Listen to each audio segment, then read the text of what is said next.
Hello everyone and welcome back to study only channel.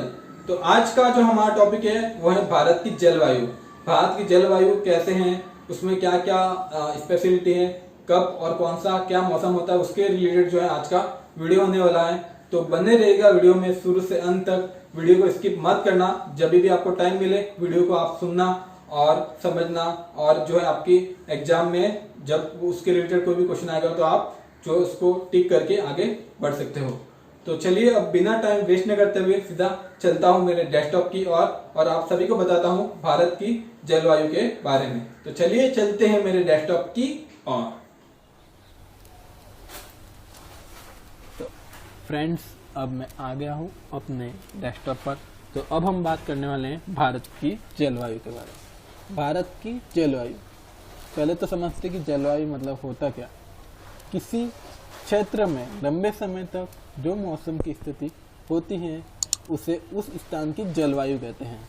फिर से repeat कर रहा हूँ, किसी क्षेत्र में लंबे समय तक जो मौसम की स्थिति होती है उसे उस स्थान की जलवायु कहते हैं।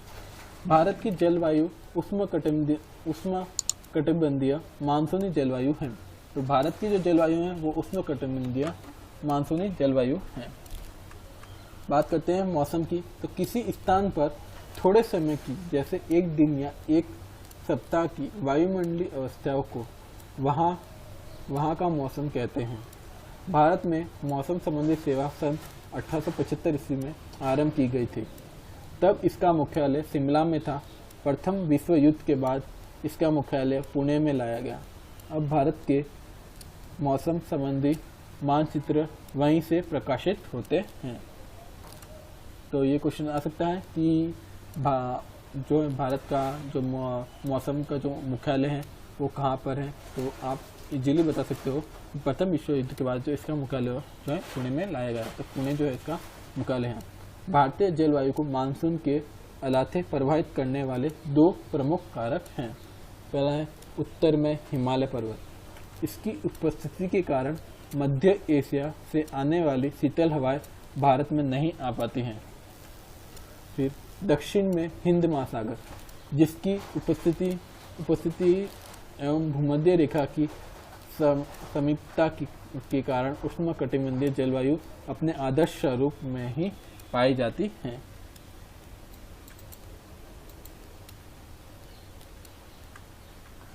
मानसूनी पवनों द्वारा समय समय पर अपनी दिशा पूर्णतः बदल लेने के कारण भारत में निम्न चार ऋतु चक्रवात पाई जाती हैं। शीत ऋतु 15 दिसंबर से 15 मार्च तक, ग्रीष्म ऋतु 16 मार्च से लेकर 15 जून तक, और वर्षा ऋतु 16 जून से लेकर 15 सितंबर तक। शरद ऋतु 16 सितंबर से लेकर 14 दिसंबर तक। 16 सितंबर से लेकर 14 दिसंबर तक जो है शरद ऋतु होती है। नोट: ये तिथियां एक सामान्य सीमा रेखा की तय करती हैं। मानसून पवनों के आगमन एवं प्रत्यावर्तन में होने वाला विलंब इसको पर्याप्त रूप से प्रभावित करता है। उत्तरी भारत के मैदानी भागों में शीत ऋतु वर्षा पश्चिम विक्षोभ व जेट स्ट्रीम के कारण होती हैं। राजस्थान में इस वर्षा को मावट भी कहते हैं। जाड़े के दिनों में जनवरी फरवरी महीने में तमिलनाडु के तटों पर यह कोरोमंडल तट पर वर्षा लौटती हुई मानसून या उत्तरी पूर्वी मानसून के कारण होती है। ग्रीष्म ऋतु में असम एवं पश्चिम बंगाल में राज्य में तीव्र आर्द्र हवाएं चलने लगती हैं, जिनसे गरज के साथ साथ वर्षा होती है। इस हवाओं की पूर्वी भारत में नॉवेस्टर एवं बंगाल में काल बैसाखी के नाम से जाना जाता है।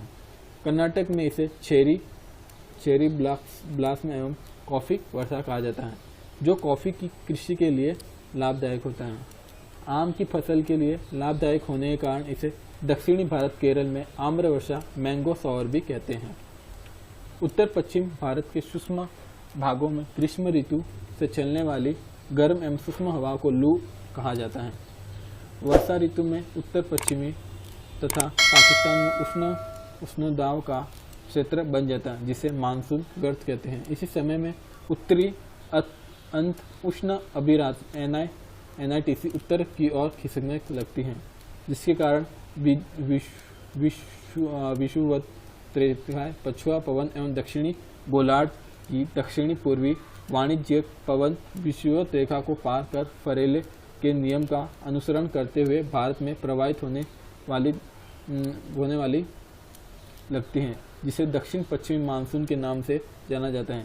भारत अधिकांश वर्षा लगभग 80% इसी मानसून से होती है।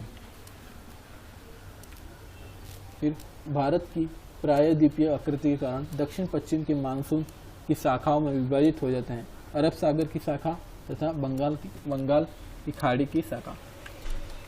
अरब सागर शाखा मानसून से सबसे पहले भारत के केरल राज्य में जून के प्रथम सप्ताह में आता है। यहाँ पश्चिम घाट पर पर्वत से टकराकर केरल के तटों पर वर्षा करती हैं। इसे मानसून प्रस्फोट मानसून बुरुश कहा जाता है।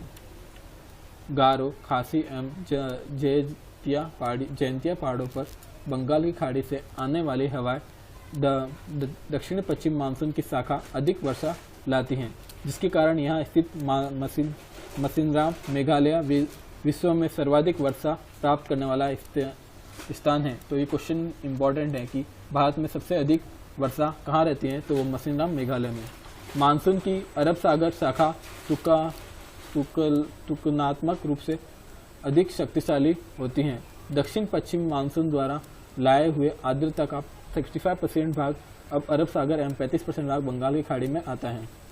अरब सागरीय मानसून की एक शाखा सिंध नदी के डेल्टा क्षेत्र में से आगे बढ़कर राजस्थान के मरुस्थल से होती हुई सीधे हिमालय पर्वत में से टकराती हैं एवं यह धर्मशाला के निकट अधिक वर्षा कराती हैं। राजस्थान में इसके मार्ग में अवरोध न होने के कारण वर्षा का अभाव पाया जाता है, क्योंकि अरावली पर्वतमाला इसके समांतर पड़ती हैं। मौसम के अनुसार वर्षा का वितरण। वर्षा का मौसम दक्षिणी पश्चिमी मानसून जून से सितंबर, जिसमें वर्षा होती है 73.7%। फिर पर्वतीय मानसून काल अक्टूबर से दिसंबर 13.3% और पूर्व मानसून काल मार्च से मई 10% है। और शीत ऋतु उत्तर पश्चिम मानसून जो जनवरी फरवरी 26% होती हैं।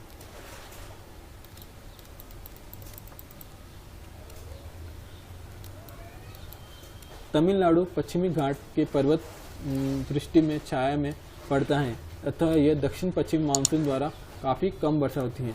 शरद ऋतु को मानसून प्रत्यावर्तन का काल कहा जाता है। इस ऋतु में बंगाल की खाड़ी एवं अरब सागर के उष्णकटिबंधीय चक्रवातों की उत्पत्ति। इन चक्रवातों से पूर्वी तटीय क्षेत्रों में मुख्यतः आंध्र प्रदेश एवं उड़ीसा तथा पश्चिमी तटीय में गुजरात में काफ़ी वर्षा की क्षति होती है। आई होप फ्रेंड्स आप सभी को ये वीडियो पसंद आया होगा। ऐसे और वीडियोस मैं डालने वाला हूँ। पूरा जितना भी जीके हैं उस सब का धीरे धीरे करके वीडियो डालने वाला हूँ। बस आप सभी लोगों से रिक्वेस्ट है कि अगर आप चैनल पे नए हो तो सब्सक्राइब करना, लाइक करना और ज़्यादा से ज़्यादा लोगों में शेयर करना।